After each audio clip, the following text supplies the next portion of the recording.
Ayun mga kapuso, balitang balita ngayong umaga mga kapuso na mayroong dalawang bangkang tumaob kagabi mga kapuso dito sa tabing playa.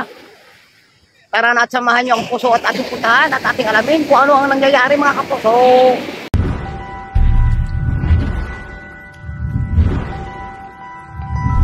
Magandang umaga mga kapuso. Ngayong umaga nandito po tayo sa may tabing playa. Ating inaabangan mga kapuso ang mga bangka na galing sa laot. At maya-maya lang mga kapuso ay pupunta tayo doon sa may palengke upang alamin natin kung anong isda ang naririyan. Talaga namang panigurado mga kapuso ay maraming isda ngayong umaga. Samahan niyo ko mga kapuso at ating alamin ang mga isda ngayon doon sa may palengke. Tara, let's go mga kapuso. At yan na nga mga kapuso, kitang-kita nyo naman mga kapuso, talaga namang sariwang-sariwa yung isda na yan. Kung tawagin dito sa aming lugar mga kapuso ay kabayas. Isa sa pinakakilala at talaga namang dinarayo pa ng mga tao para makabili lang nito. Kung inyong mapapansin mga kapuso, maya-maya lang baka ay wala na ang isda na yan sapagkat nag-aabang lang ang mga mamimili at inaalam kung magkano ang presyo. At nagsisimula na nga mga kapuso ang umpukan dito ng mga tao. Halos hindi magkamayaw sa pagtitingin-tingin ng isda at inaalam kung magkano ang presyo ng isdang ito mga kapuso. Lalong tumatagal mga kapuso, lalong dumadami ang tao. Kaya patuloy na tayo sa pag-ikot-ikot mga kapuso upang alamin pa ang mga presyuhan dito ng mga isda. Sapagkat mga kapuso, bago naman pakawala ng isda na yan, ay talaga naman nasa matinig proseso ang usapan yan mga kapuso. Talaga nagbubulong-bulungan ang mga tao dyan para sa pagproseso mga kapuso. Pataasan ang bidding yan mga kapuso. Kung sino pinamataas na bidding mga kapuso ay siyang magmamayari ng isda na yan mga kapuso. At yan na nga mga kapuso, nagsisimula na ang pagchichismisan mga kapuso. Excuse me mga kapuso. Bulong-bulungan dito, bulong-bulungan doon. Yan ang nagiging sistema dyan mga kapuso. Kung sino ang may mataas na tawad mga kapuso ay siyang manalo sa laban na ito mga kapuso. Ayan, hala, chismis lang na chismis mga kapuso. Walang personalan trabaho lamang. Kaya patuloy lang ating pag-iimbestiga sa mga sariwang isda nito mga kapuso. Talaga namang hindi magkakahumayaw ang mga tao para makabili ng ganitong klaseng mga isda na talaga namang sariwang-sariwa mga kapuso. Dahil nga sa sariwa at maganda ang isda mga kapuso, patuloy pa rin si ate at saka si kuya na nakipagdiskusyonan para mabili nila ang isda na maganda at mabenta at mapagkinabangan at magkaroon ng magandang tubo. At yun na nga mga kapuso, nagkasundo ang mga mamimili para ibenta ang isda mga kapuso. Kaya patuloy pa rin ang ating pag-ikot-ikot at pagmamasid dito sa palengke mga kapuso. At inaalam pa natin ang mga isdang paparting galing sa laot. Ayun mga kapuso, kitang-kita nyo naman ang mga makakawang isda na yan. Yan ang talaga namang napakasariwa at sarap sa bawan. Kaya hindi magkakahumayaw ang mga mamimili mga kapuso.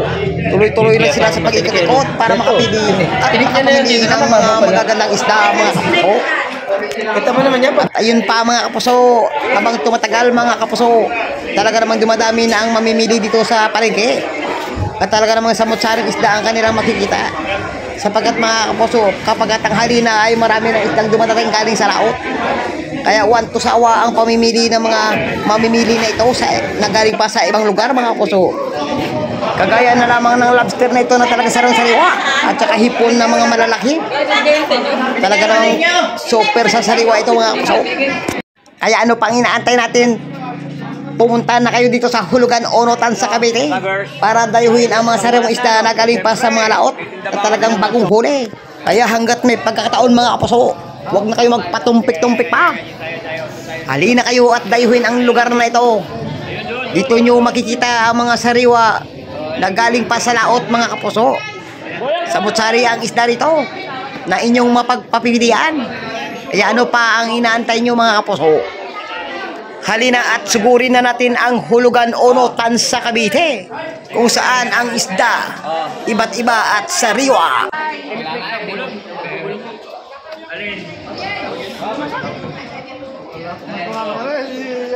Ayun mga kapuso, balitang balita ngayong umaga mga kapuso na mayroong dalawang bangkang tumaob kagabi mga kapuso dito sa tabing playa. Tara na at samahan niyo ang puso at ating puntahan at ating alamin kung ano ang nangyayari mga kapuso. Kalunos-lunos nga mga kapuso ang sinapit ng bangka na ito. Pagkatapos tinamaan ng napakalaki at napakalakas na alon kagabi mga kapuso. Kitang-kita naman talaga mga kapuso ang pinsala nito. Hindi ng pinsala. Ayan mga kapuso, kung inyo matutunghayan talaga namang halos hindi mapakinabangan ito mga kapuso. Nagkaroon din ito ng butas sa tagiliran mga kapuso. Sanhi nang hindi na ito makapalaot at kailangan ito i-repair. May-ari ng bangka. Lugi, basag-basag ang bangka. Basag-basag. Ayos-ayos pa naman makina, no? Wala na, sira na rin. Sira nga rin to. Ano to? Overhaul, no? Overhaul na rin. Pansamantalang nakaimbak na lang muna ang lambat na ito. Habang hindi pa mapakinabangan at habang inaayos pa ang mga bangkang na disgrasya mga kapuso. At ito nga pala ang pangalawang bangka mga kapuso na nadamay din sa napakalakas na alon dito sa aming lugar. Kaya kung inyo mapapansin mga kapuso, may butas din ito sa tagiliran. Talaga namang napakalaki ng pinsala nito mga kapuso at matagal-tagal na repair ito.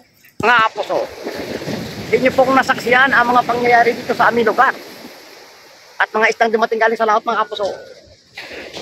Ang iba namang mga bangka mga kapuso ko nag-aalangan tumabi dahil sa mga naglalakihang mga alon. Kaya mga kapuso, hanggang sa muli ay mag-ingat po yung palagi and stay safe mga kapuso. Kaya hanggang sa muli mga kapuso ay huwag kayong mawala sa ating mga video. Maraming salamat sa pagtutok mga kapuso. Hanggang sa muli, ito po kasi Maros TV. Nag-uulat.